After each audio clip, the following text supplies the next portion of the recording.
సాక్షి TV ప్రసారాలను నిలిపివేయడం చట్టరీత్యా నేరం. సాక్షి టీవీ ప్రసారాల కోసం మీ స్థానిక కేబుల్ ఆపరేటర్ని వెంటనే సంప్రదించండి. డిటిహెచ్లో, ఇంటర్నెట్లో కూడా సాక్షి టీవీ ప్రసారాలను వీక్షించవచ్చు. నీతి ఆయోగ్ నివేదికలు వైఎస్ జగన్ పాలన గొప్పతనాన్ని చాటి చెప్తూనే ఉన్నాయి.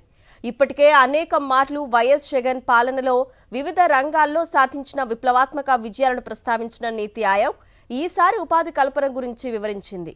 2023-24లో దేశవ్యాప్తంగా ఉపాధి కల్పనకు సంబంధించిన డేటాను నీతి ఆయోగ్ విడుదల చేసింది.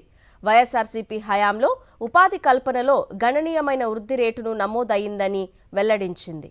ప్రజలకు ఉపాధి కల్పించడంలో ఆంధ్రప్రదేశ్ 2023-24 ఆర్థిక సంవత్సరంలో గణనీయమైన మెరుగుదల నమోదు చేసిందని నీతి ఆయోగ్ స్పష్టం చేసింది. వివిధ రాష్ట్రాల్లో సేవల రంగంలో ఉపాధి ధోరణులను విశ్లేషిస్తూ నీతి ఆయోగ్ నివేదిక విడుదల చేసింది. ఏపీలో వ్యవసాయ రంగం తర్వాత 2023-24లో సేవల రంగంలో అత్యధిక మందికి ఉపాధి కల్పించినట్లు నివేదిక పేర్కొంది. ఆ ఏడాది సేవల రంగంలో జాతీయ సగటును మించి ఏపీలో ఉపాధి కల్పన ఉందని నివేదిక తెలిపింది. 2023-24లో సేవల రంగంలో జాతీయ సగటు ఉపాధి కల్పన 29.7% ఉండగా ఏపీలో 31.8% మంది ఆ రంగంలో ఉపాధి పొందినట్టు నివేదిక పేర్కొంది.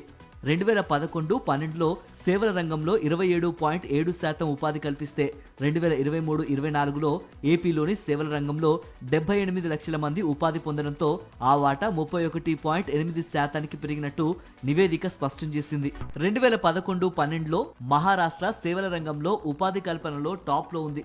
ఇక 2023-24లో 3వ స్థానానికి పడిపోయిందని, కర్ణాటక 2వ స్థానం నుంచి 4వ స్థానానికి దిగజారగా ఆంధ్రప్రదేశ్ 9వ స్థానం నుంచి 5వ స్థానానికి ఎగబాకి గణనీయమైన మెరుగుదల నమోదు చేసినట్టు నివేదిక తెలిపింది.